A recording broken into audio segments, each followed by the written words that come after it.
Last week, I sat in a room with some of the sharpest hospitality operators in the country. Hundreds of them. Big brands, multi-site operators, speakers from businesses running 6, 10, 15, some approaching 200 sites. Investors, growth stories, airport openings, confidence in the room from open to close. And in a full day of conversation, almost nobody named the fact that businesses across this industry are closing every day, that margins are broken, the efforts to change VAT from 20% to 10%, that the independent side of hospitality is being quietly hollowed out, or that the founders holding the doors open on smaller venues right now are operating in a state of sustained crisis that almost never makes the trade press because it's happening one venue at a time rather than in a single dramatic headline. This isn't a criticism of the event, it's just an observation, and it's the observation that this video is really about. Welcome to the Lead Well channel, where we explore the inner world of leadership, well-being, and what it means to build a business and a life that doesn't break you. My name's Trevor. I run a multi-award-winning restaurant and cocktail bar, but I didn't come from a hospitality background. I built the business from the ground up, learning as I went, figuring it out in real time. Last week, I went up to London for the Propel Operational Excellence Conference, partly as a guest and partly because I've been invited to speak at their next event in October. And I wanted to share some thoughts on what I saw and heard while I was there. What was good, what surprised me, and what it made me think about in terms of the wider conversation about hospitality in this country right now. This is a slightly different kind of video from the usual on this channel. It's less of a personal story, more of a read on where things sit. But I think the observations are worth making, and I think they connect back to everything that this channel exists for. Let me give you a picture of what the day was actually like. Big event, serious speakers, big brands, multi-site operators, investors, group directors, people running businesses at scale with decades of combined experience across the industry and the confidence that comes with having built or run something significant.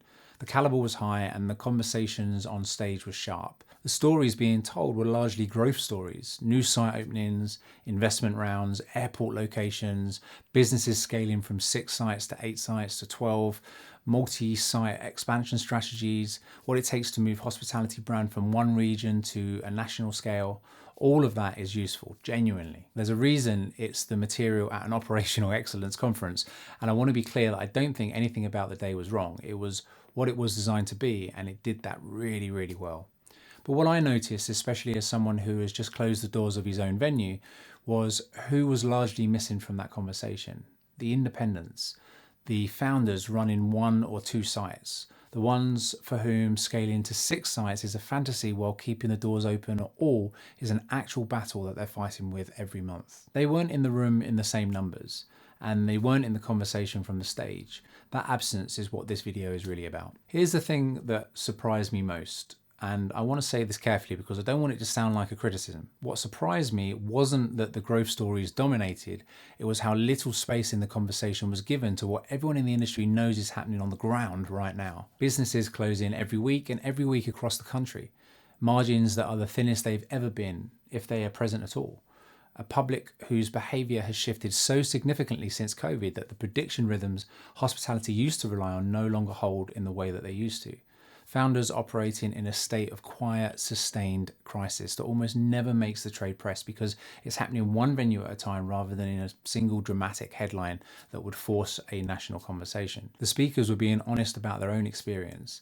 Their honesty just happened to be about the level of the industry where the pressure is different. Growth challenges, operational scaling, staffing at 100 plus on a site level. All real, all significant, but not the same set of pressures the founder of a single independent venue is carrying right now, while trying to make payroll and cover their own shortfall from personal savings. And that gap is consequences because the founder who most needs to hear that they're not alone in what they're carrying are the ones who almost never see themselves represented at these events. And when they don't see themselves, they assume the problem is them, their business, their decisions, their inability to do what the operators on stage seem to be doing so easily.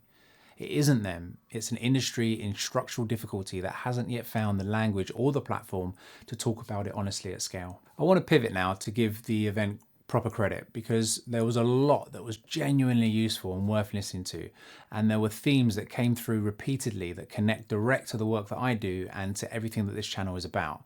The most interesting thing I took away was where the successful operators actually focus their attention.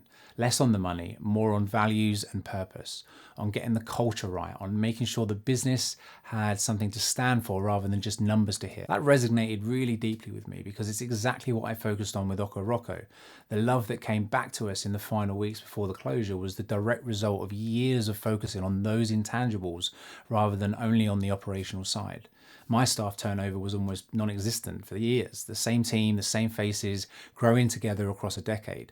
The customers who came back for anniversaries year after year, some of whom came back even after moving to Cornwall. All of that came from getting the intangibles right, not from the systems or the operational excellence, useful as those were. Hearing that same principle repeated by operators running 6, 8, 12 sites was validating. It's not just a small independent thing. The operators at the top of the industry who are actually succeeding right now are the ones who understand that the culture and the values are the foundation, not the decoration on top of the numbers. The foundation the numbers are built on. 2 ideas from the day landed hardest for me, and I wanted to share both because they're both worth thinking about. The first came from Jamie Haziel, co-founder of Little Door & Co, up to around 6 sites now, I think. He said something on stage that stopped me in my tracks. Boredom dictates value. His point was that you should be focusing on what excites you as a founder. If you're bored doing something, that's almost certainly a signal that it isn't the thing that you should be doing. It's the thing that should be handed off to someone whose value is created in doing it well. And by holding on to it because you feel like you should, you're actively lowering the value of the business as well as your own engagement with it. That connects directly to something I've been thinking about for a while. The founder who tries to wear every hat and ends up wearing none of them well. The tension between building a small business where you genuinely have to do a bit of everything and building a sustainable one where you have to choose which hat is actually yours and build the team around the ones that you aren't. The tension between building a small business where you genuinely have to do a bit of everything and building a sustainable one where you have to choose which hat is actually yours and build the team around the ones that aren't. Jamie says something else at the end of this section which also stuck with me. Be who you really are and act on your positive mindset. Don't fake it and end up resenting it, which is essentially a version of everything I've been saying on this channel for a long time, said in one line by someone running 6 sites. It confirms something I've been feeling for a while, which is that the version of leadership that lasts is an honest version. The performed version has a shelf life and it gets shorter every year. Before I go any further, I just want to mention my Lead Well Sprint. If you're a hospitality founder who is carrying more than most people around you realize, and you know something has to change, this is my entry point to working with me properly. It's 4 weeks, 1 hour a week, focused work with founders who are ready to start rebuilding the foundation underneath everything that they've built. It starts with a free call so we can talk through what you're carrying and whether the sprint is a right fit. If any of this is landing for you, head to the website, the link's in the description. Now let's get back to the video. The other speaker who made a genuine impact on me was Chris Stagg, former managing director of Peach before they closed. What he shared, particularly about Peach being a passion project of his and how difficult the closure had been, resonated deeply within the timing of my own closure at Oko Rocco. He was honest about it in a way that isn't always common at events like this, not just the strategic version, the human version, what it feels like to have to close something that you've poured yourself into, what that does to your sense of who you are and what you've built. I've since met up with him because he lives in Bournemouth, as it turns out. He's a genuinely good person and the kind of voice the industry needs more of in the public conversation. Someone with real credibility at the top of the game who is willing to talk about what closing something you built feels like from the inside rather than presenting only the polished, forward-facing version of the operator journey. Because the founders in the audience and the founders watching content like this need to hear from people who have been through the whole arc, not just the growth, the wobbles, the ending, the rebuilding.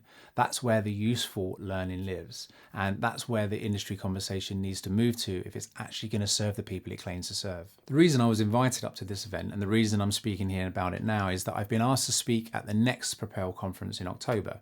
That one is the Culture, Talent and Training Conference, which sits closer to my lane than the Operational Excellence one I attended last week. My talk is going to be about how hospitality founders can lead with clarity, steadiness and control without sacrificing their health, their relationships, or their sense of who they are in the process. Founder first thinking as a foundation everything else depends on. The argument that fixing the founder is the necessary starting point for anything else the business needs to do. I'll be sharing more about it as it develops, but I wanted to mention it here first because this channel is where the ideas get worked out before they get taken anywhere else.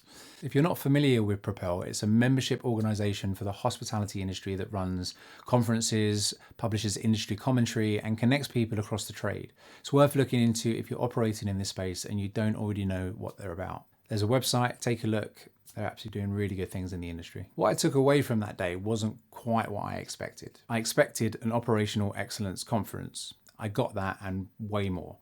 What I didn't expect was to leave with a sharper sense of the gap between where the industry conversation lives and where the reality lives on the ground, and a clearer sense of what my own contribution to that conversation needs to be. Because that gap is a space that this channel exists to speak into. The founders who don't see themselves represented at the top of the industry conversation still exist. They're still leading.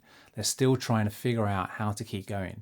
And the more honest we can be about what we're carrying, the more useful the whole conversation becomes. I'm looking forward to seeing what happens at the next one, and watch this space. I'll keep you updated. If you enjoyed this video, feel free to give it a like and a subscribe. It helps me, it helps the channel, and it helps people like us find the content that really matters. And as always, I'd love to remind you that you matter too. Don't forget that.